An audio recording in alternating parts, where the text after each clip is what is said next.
What's going on, guys? Welcome to another video. Today we're going to be doing sort of a discussion video. I haven't done one of these in a while, and I kind of want to get some open feedback on what you guys think of this topic as well. I've been getting a question that's been, on my mind for quite a while, and I'm starting to think of it more and starting to be a little bit concerning to me. But I want to get my thoughts out there on this topic and see what you guys think of it as well. The topic essentially is, should there be a Blazblue Central Fiction Extend version? Now, there's been an Extend version for the past two games, Continuum Shift and Chrono Phantasma. Now, people are asking the question, should there be one for Central Fiction?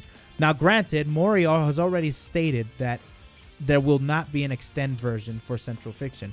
But then again, this is coming from the same guy that said that Lambda is not going to be playable anymore because she's very similar to Nu, and that he doesn't know how to even work or how to even design Celica as a playable character. And guess what? We have them both here as mainstay characters in this game. So one of the things that I wanted to talk about was the state of the game as of right now. Central Fiction has been out for about 8 months, and there are a few flaws with the game in my opinion. Now, I don't want it to make it sound like I am complaining or making excuses or anything of the sort. I genuinely really care for this game, and I want to see it flourish and grow, and I want to make it run for as long as possible and have people see it for how I see it, as a fun and interesting fighting game. Now, when I said that the game had flaws, what I really meant was it had some areas here and there that require just a little bit more polishing. Now, I'm gonna be naming off some of the things that really kind of get to me about Blazblue Central Fiction and I'm not particularly fond of, and hopefully it'll get fixed in the future, but who knows, only time will tell. Now, as you guys may know, one of the things that people love about Blazblue is definitely the character interactions between each other in the intros. Now, as you guys may know, there was a big old controversy back when the game first came out with there no being any English dubs. And to be honest, in my opinion, that's completely fine. I appreciate them actually not doing a dub for the sake of releasing the game faster in the US. But at the same time, a lot of people loved the dub. And with there no being any dub, you can't really make sense of what's happening in the intros. And that's one of my biggest gripes.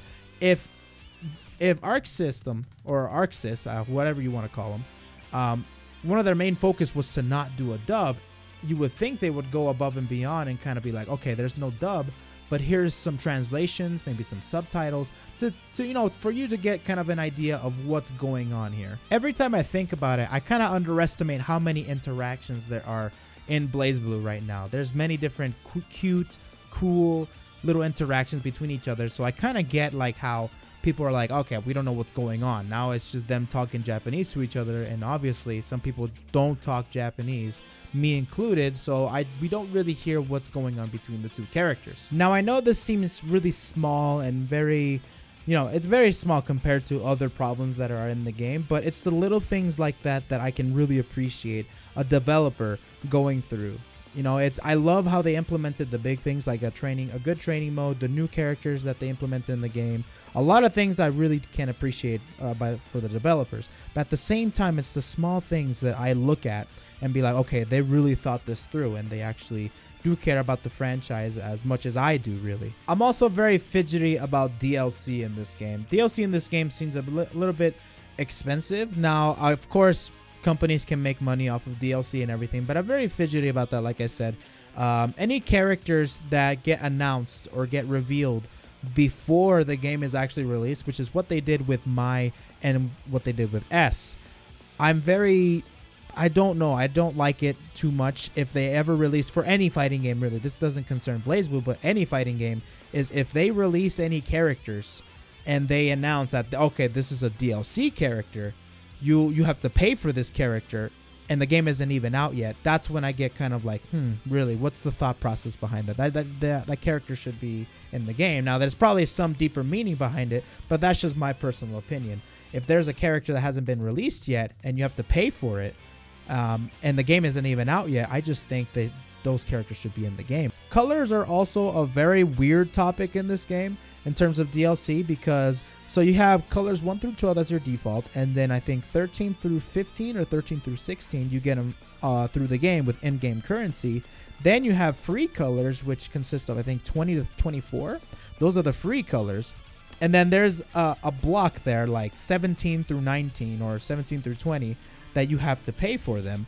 And you have to pay for them not just like one big bundle, but they come in packs of, you get these colors for 4 characters, or these color, and then there's a bunch of them. And I'm just like, what's the thought process behind that? It just makes no sense to me how you have to rely on my ADHD to be like, oh, I have to go 14, 15. I'm just scrolling through my character colors, and it's like 14, 15, 16, 20.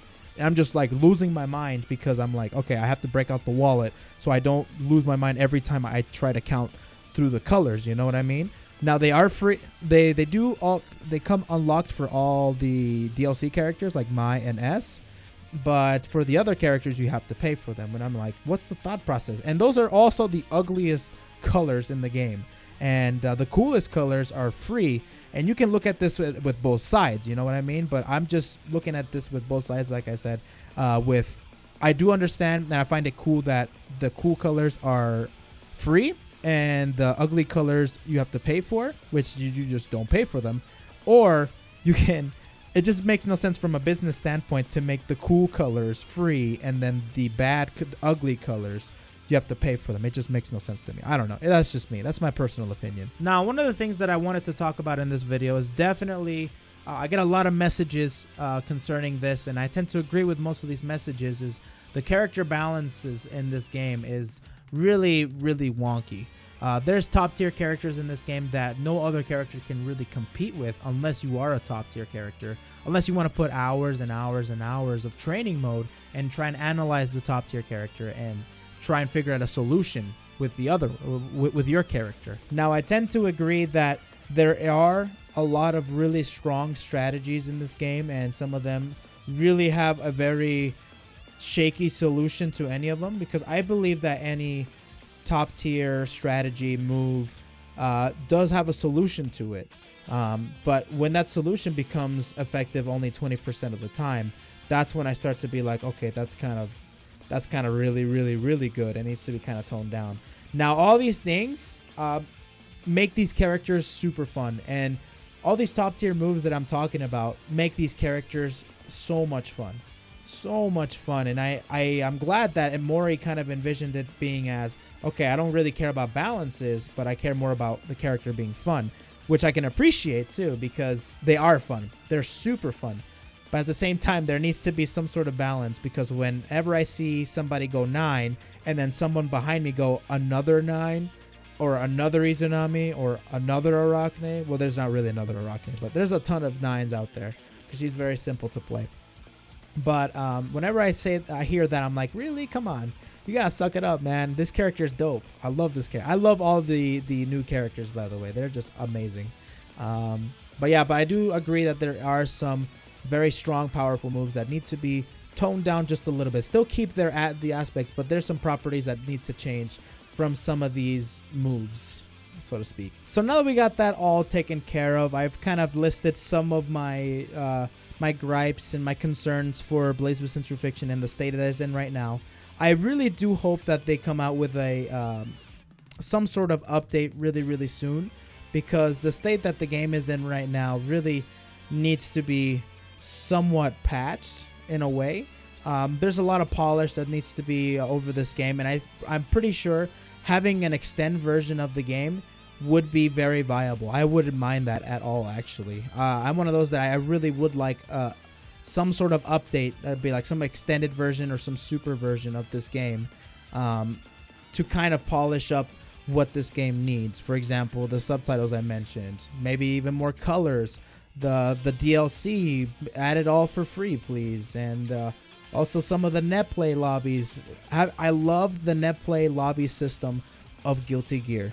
It's the best. You can either spectate in a player match, or you can just fight other people. It's pretty awesome. If you guys haven't seen the actual net play player matches or the lobbies for Guilty Gear, you really should check it out, because it is the most beautiful thing ever. I love playing Guilty Gear Revelator just because of those lobby systems. They're really good. I'm just jealous of some of the aesthetics that Guilty Gear has that Blazblue doesn't, And I really wish they could somehow work together into having Blazblue becoming a very beautifully aesthetic game. And I think an extend version would really be a good step towards that. Now, that being said, that I want an extend version, I really hope that they approach this better than how they approached it before. Now, before they have released an extended version of the base game, but in a completely different unit/entity.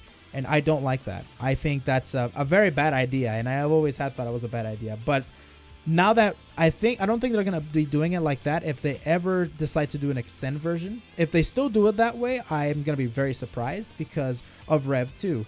With the Rev 2 and the Horizon, there's a lot of content with that, and it's also not just a separate entity for the people that don't have the game. You can buy it digitally, or you can upgrade from Rev 1, which is awesome. I think that is great. And if they are going to do that with Blazblue, they should, because I think the model is great. You either can pay a cheaper price for basically almost a brand new game with new characters, new character updates, more content in terms of more colors, more aesthetics, more polish. I would love that. I'd pay $20 just to upgrade, and then have it for the people that don't have the game yet. They can buy a completely different entity, whether it be digital or physical. Doesn't even matter, for maybe $40, which is something that Guilty Gear is doing as well. You can either buy a Rev 2 for $40, or you can upgrade it from Rev 1 digitally for $20. And I think that model is just so much better from what they've been doing before. Extended versions always sell very poorly. Very poor. That's usually the definitive version of the game, and I don't like how they sell it. It's not a good way to sell that game. So, and it's a great way to get people to leave that game. That's for sure. That's a lot of people are like, I'm not even gonna play the extended version. I'm just gonna keep playing the base game until I run out of Steam.